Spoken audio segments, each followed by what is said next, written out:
নমস্কার। আমাদের ক্লিনিকে প্রায় ৮০% রুগী বলে যে আমাদের গ্যাস হয়েছে। কিন্তু গ্যাস বলতে মানুষ কি বুঝতে পারছে যে অ্যাকচুয়ালি প্রবলেম কি হচ্ছে তাদের? যখন আমরা জিজ্ঞেস করি আপনার অসুবিধা কি হচ্ছে, তখন কেউ কেউ বলেন যে আমার মাথায় ব্যথা, কেউ কেউ বলেন আমার বুকে ব্যথা, কেউ কেউ বলেন আমার পেট ফুলে আছে।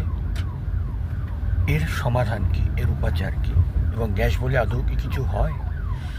এবং গ্যাস সন্দেহ করে প্রচুর মানুষ অম্বলের ওষুধ খান, যেমন প্যান্টোপ্রাজোল, ওমেপ্রাজোল, র্যাবেপ্রাজোল।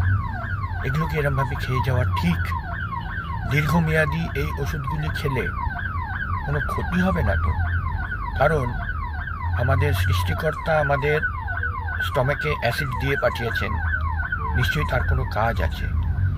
আমাদের সৃষ্টির সময় গ্যাস্ট্রিক প্যারাইকাল সেল থেকে যে অ্যাসিডটা বেরোয়, সে ডাইজেশনে সাহায্য করে, এবং আমরা কৃত্রিমভাবে সেই অ্যাসিডটাকে অ্যালকালিতে নিউট্রালাইজ করে দিচ্ছি। এটা কিন্তু শরীরের পক্ষে সব ক্ষেত্রে ভালো নাও হতে পারে।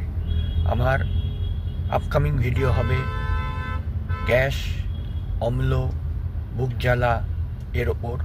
ইন ডিটেলসে আমি বোঝাবো আপনাদের যে এর থেকে আপনারা পার্মানেন্ট মুক্তি কিভাবে পাবেন। সেটা ওষুধ নয়। নমস্কার।